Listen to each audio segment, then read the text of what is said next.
नमस्कार, मैं हूं श्वेता सिंह। देवभूमि हिमाचल प्रदेश पर आज हम पेश करेंगे अपना श्वेत पत्र। जिस इलाके में इस वक्त हम मौजूद हैं, ये भाखड़ा नंगल डैम का इलाका है। जवाहरलाल नेहरू ने कभी कहा था कि ये नए भारत का मंदिर है, और ये मंदिर साबित भी हुआ, क्योंकि शुरुआत इस वजह से हुई थी कि कई राज्यों में जो बाढ़ के हालात पैदा होते हैं वो न हो। न सिर्फ बाढ़ पर अंकुश लगा, बल्कि यहां से जो पानी निकला उसने न जाने कितने राज्यों में खेतों को सींचा। इसके अलावा यहाँ जो बिजली पैदा होती है वो कई राज्यों को रोशन करती है। लेकिन हिमाचल प्रदेश की राजनीति में कैसी बिजली पैदा होगी, यही आज हम जानने की कोशिश करेंगे।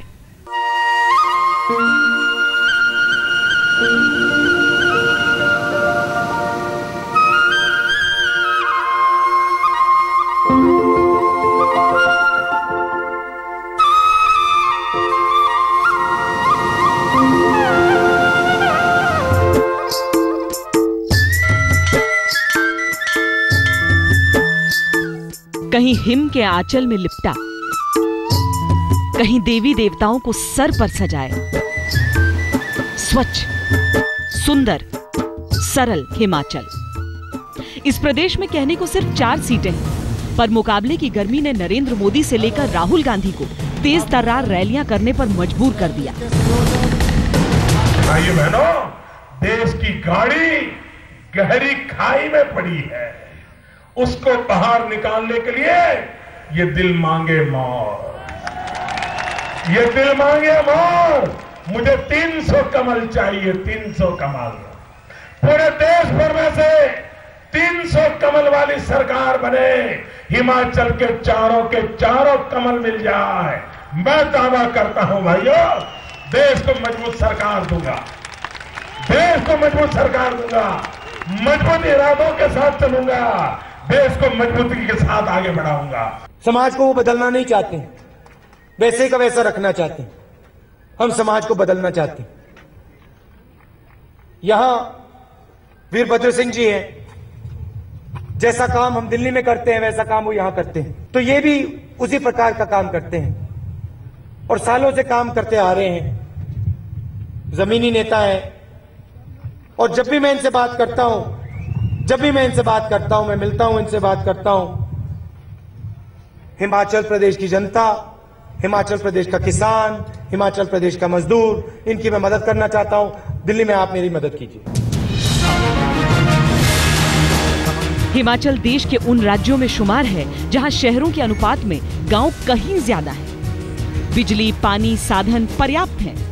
इसीलिए यहां की राजनीति मुद्दों से अधिक विचारों पर चलती है।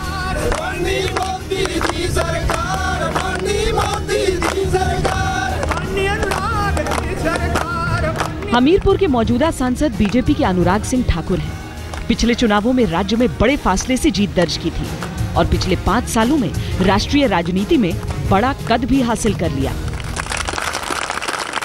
सबसे बड़ी उपलब्धियां आपकी क्या रही हैं? पिछले 5 वर्षों में ऊना से आम तक रेलवे लाइन को पहुंचाना, भानुपल्ली बिलासपुर रेलवे लाइन मंजूर करवाना, रेल का नेटवर्क का विस्तार, 4 नई गाड़ियां शुरू करवाना, 4 नई यूनिवर्सिटीज़, IIIT और सेंट्रल यूनिवर्सिटी लाकर 4 केंद्रीय विद्यालय लाना, और साथ ही साथ तीनों जिलों में प्रमुख 3 स्टेडियम बनाना और खेलों का विस्तार करना। रेल और खेल विस्तार किया, शिक्षा का विस्तार किया है, और सड़कों के लिए 3500 करोड़ रुपये की योजनाएं लेकर आया हूँ। साथ ही साथ अपने लोगों की, जनता की आवाज़ बना हूँ।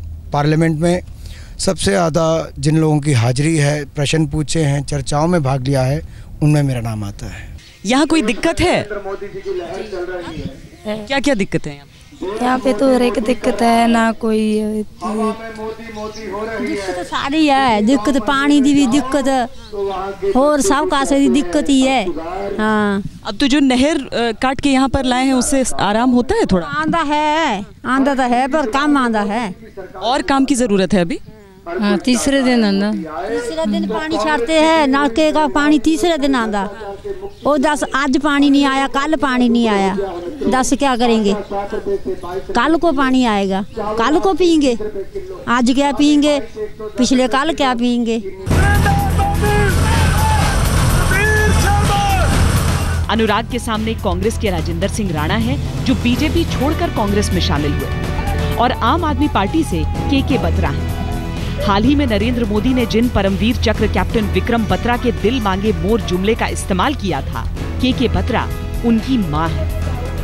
राजनीति करने वाले जो हैं उनको सिर्फ राजनीति ही अच्छी लगती है, लेकिन वो एक लिप सिंपैथी के लिए ही, वोट मांगने के लिए उन शहीद परिवारों को और सैनिकों को थोड़ा मंच पर ले आते हैं। उनमें भी उनका स्वार्थ छिपा हुआ है और वो राजनीति मंच पर भी करते हैं, जो कि उनके लिए ये बिल्कुल ही अनुचित है। दरअसल हिमाचल अपने शहीदों पर इतराता है। अनुराग ठाकुर देवभूमि हिमाचल को वीर भूमि और खेल भूमि बनाना चाहते हैं। मेरा मानना है देवभूमि देखने लाखों लोग प्रतिवर्ष आते हैं, 1 करोड़ 20 लाख लोग। मैं यहाँ पर एक देश का सबसे बड़ा वॉर मेमोरियल म्यूज़ियम बनाना चाहता हूँ, जहाँ पर हमारे वीर सैनिकों का नाम, उनकी फ़ोटोग्राफ, चित्र हो और सारे जो इक्विपमेंट्स हो, गन्स, टैंक्स, एयरक्राफ्ट, सब कुछ हो, ताकि जितने लोग आते हैं वो उसको देखने भी आएँ, वीरों को श्रद्धांजलि भी दें और हमारे पर्यटन को बढ़ावा भी मिले। देवभूमि, वीर भूमि और आगे खेल भूमि। हमने धर्मशाला का सबसे खूबसूरत स्टेडियम दुनिया का माना जाता है, वो बनाया है, उससे पर्यटन और खेलों को बढ़ावा मिला है। लाखों लोग टूरिस्ट के तौर पर आते हैं। अब हमारा प्रयास है कि देवभूमि, वीर भूमि और खेल भूमि के नाम से हिमाचल को जाना जाए। अनुराग हिमाचल को दुनिया के क्रिकेट मानचित्र पर लेकर आए। धर्मशाला की गिनती विश्व के सबसे सुंदर मैदानों में होती है, पर क्रिकेट ही अनुराग के इर्द गिर्द सबसे बड़े विवाद की वजह बना हुआ है। हिमाचल क्रिकेट यानी HPCA में कथित घोटाले को कांग्रेस जोर शोर से उठा रही है। मुझे लगता है जब कांग्रेस किसी और विषय पर चर्चा नहीं करना चाहती, तब इनको लगता है महंगाई पर जवाब नहीं, भ्रष्टाचार पर जवाब नहीं, बेरोजगारी पर जवाब नहीं, तो क्यों ना क्यों एक ऐसा माहौल खड़ा किया जाए कि बाकी मुद्दों से ध्यान हट जाए। जनता बहुत समझदार है श्वेता जी, जनता जानती है 5 साल के बाद मौका आता है एक अच्छी सरकार चुनने का। उन्होंने मनमोहन सिंह जी पर विश्वास किया था, क्योंकि उन्होंने कहा था 100 दिन में महंगाई कम करूंगा, 100 दिन में काला धन वापस लाऊंगा। ना महंगाई कम हुई, ना काला धन वापस आया, पर मनमोहन सिंह जी का भाई भारतीय जनता पार्टी में जरूर आया है। भ्रष्टाचार क्या इस बार मुद्दा रहेगा यहाँ पे? भ्रष्टाचार हमारे यहाँ का मेन मुद्दा ही भ्रष्टाचार है। आप कहीं भी चले जाओ, किसी सेक्टर में चले जाओ, यहाँ तो बिना भ्रष्टाचार के और बात ही कोई नहीं कहीं भी, इस सरकार में आकर के खासकर। अब तो कोई सुनने वाला नहीं है, अगर पटवारी है तो कोई भी है, चाहे कि डिपार्टमेंट का आदमी, बिना पैसे काम नहीं होता। अगर वो आपके सांसद पर भी आरोप लगाते हैं कि भ्रष्टाचार जो HPCA वाले विवाद को लेकर, तो आप लोगों को लगता है कि वो सही कह रहे हैं या फिर वो राजनीतिक आरोप है? वो तो राजनीतिक आरोप है। वो तो बड़ा, जो अब सरकार बनी है वो तो बड़ा कुछ कहेगी, ऐसे है वैसे है, जो पिछला सांसद रहा उसने ऐसे किया ऐसे किया, ऐसी बात कोई नहीं है। पिछला जो सांसद था, जो अब भी है, उसने बहुत काम किया। क्या यहाँ के सांसद ने काम किया है? बहुत ज़्यादा किया है, काफ़ी जगह जहाँ जरूरत थी उन्होंने पैसा दिया है, और इलाके की कोई समस्या उसके पूरी तरह से गौर किया है। कोई ऐसी चीज़ें हैं जो यहाँ पर और होनी चाहिए? यहाँ की समस्या तो बहुत है, पर यहाँ इंडस्ट्री एरिया यहाँ पर जो चला हुआ तो वो भी बंद हो गया है। यहाँ बहुत समस्या है। जो यहाँ गलती किसकी लगती है आपको?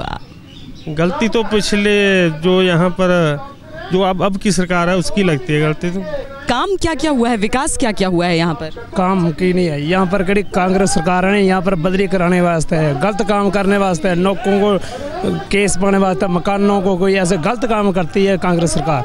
हम हमीरपुर संसदीय क्षेत्र में इस वक्त मौजूद हैं। हिमाचल प्रदेश की बाकी जगहों की तरह यहाँ की कुदरती खूबसूरती भी दिलों को ठंडक देती है और यहाँ की राजनीति गर्मी। ये प्रतिष्ठा की सीट है। अनुराग सिंह ठाकुर हिमाचल प्रदेश के पूर्व मुख्यमंत्री प्रेम कुमार धूमल के बेटे हैं और मौजूदा मुख्यमंत्री वीरभद्र सिंह जानते हैं कि यहाँ जो नतीजा निकलेगा वो न सिर्फ देश की राजनीति के लिए अहम है, बल्कि राज्य की राजनीति के लिए भी।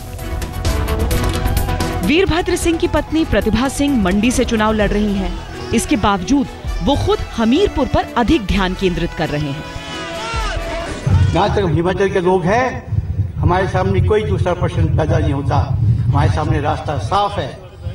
हम उन लोगों के साथ है, उस पार्टी के साथ है जिसकी वजह से आज हमारा अस्तित्व बना है। प्रतिभा सिंह मंडी से मौजूदा सांसद हैं। ये सीट पारंपरिक तौर पर कांग्रेस की सीट रही है। पूर्व टेलीकॉम मंत्री सुखराम भ्रष्टाचार के आरोपों के बावजूद सीट अपने पास रखने में कामयाब रहे थे। बीजेपी की कोशिश है कि इस बार लड़ाई को राजा और रंग की लड़ाई बनाकर आम लोगों को साथ कर सके और विकास की कमी को मुद्दा बना सके।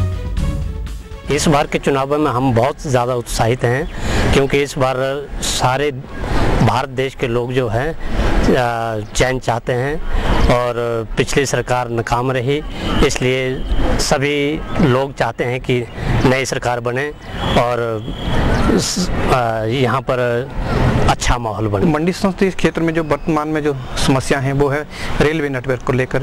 हम देख रहे हैं कि आज़ादी से लेकर अब तक जो हमारी रेलवे नेटवर्क है वो सिर्फ जोगिंद्रनगर तक आया है, और जैसे कि चाइना से हमारा सीधा एग्रेशन का खतरा है हमको। हम चाहते हैं कि ये रेलवे नेटवर्क जो अपना दूसरी तरफ हमारे ट्राइबल बॉर्डर एरिया तक पहुँच।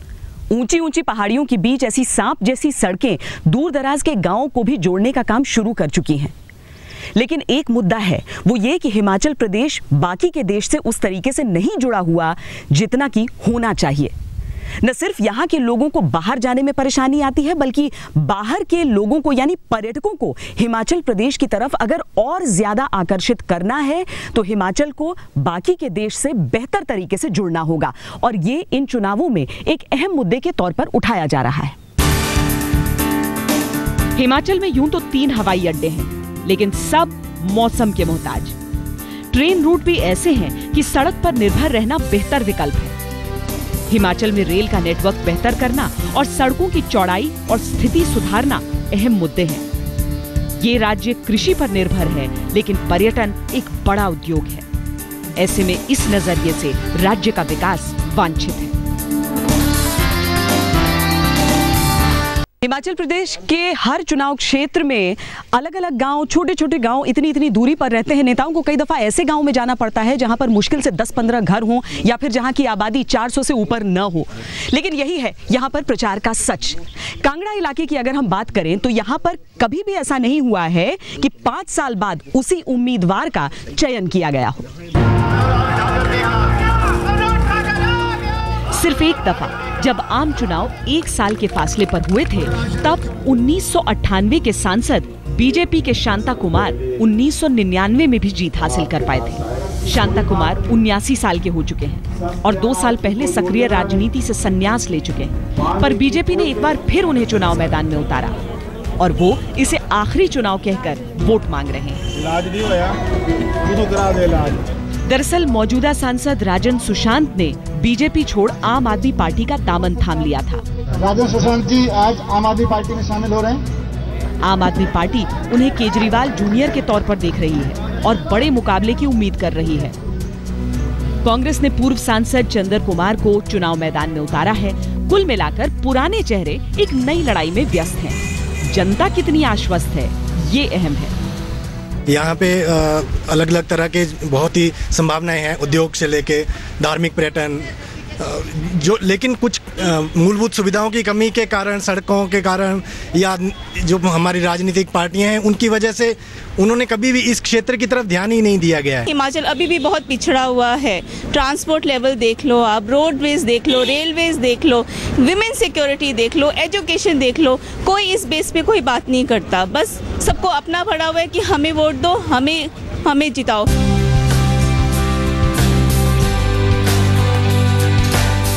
पड़ोस में शिमला है, जहां भीषण गर्मी से पीछा छुड़ाने देश भर से पर्यटक आते हैं, पर हिल स्टेशन की रानी आजकल खुद भीषण घमासान से जूझ रही है। हमेशा से कांग्रेस का गढ़ रहे इस इलाके ने पिछली बार पहली दफा एक बीजेपी सांसद को चुना था। इस दफा वोट के लिए मुद्दे नहीं बल्कि देश की दुहाई दी जा रही है। बीजेपी को मोदी लहर का भरोसा है तो कांग्रेस को वीरभद्र पर विश्वास। अधिकतर जो कुछ देखने को मिलता है ये चुनाव प्रचार के समय सामने आते हैं, उसके बाद जनता से मुख मोड़ के चले जाते हैं। तो हम यही चाहेंगे कि कोई नेता जो भी है ऐसा होना चाहिए जो कर्मठ हो, काम करे, लोगों का विश्वास जीते। दिखना चाहिए कि कार्य हो रहा है, सुनने को ना मिले, दिखने को मिले। हमारे को ऐसा नेता चाहिए जो जनता की सेवा कर सके। 2004 में कांग्रेस ने 3 और बीजेपी ने 1 सीट जीती थी। 2009 में बाजी पलट गई और बीजेपी के हाथ 3 सीटें लगी। इस दफा बीजेपी चारों पर जीत का दम भर रही है तो कांग्रेस की कोशिश है कि कम से कम 2-2 का गणित बने। कुदरत की गोद में बैठे हिमाचल प्रदेश की राजनीति, यहाँ के लोगों की उम्मीदों अपेक्षाओं पर, यह था हमारा श्वेत पत्र। देश और दुनिया की बाकी खबरों के लिए आप देखते रहिए आज तक।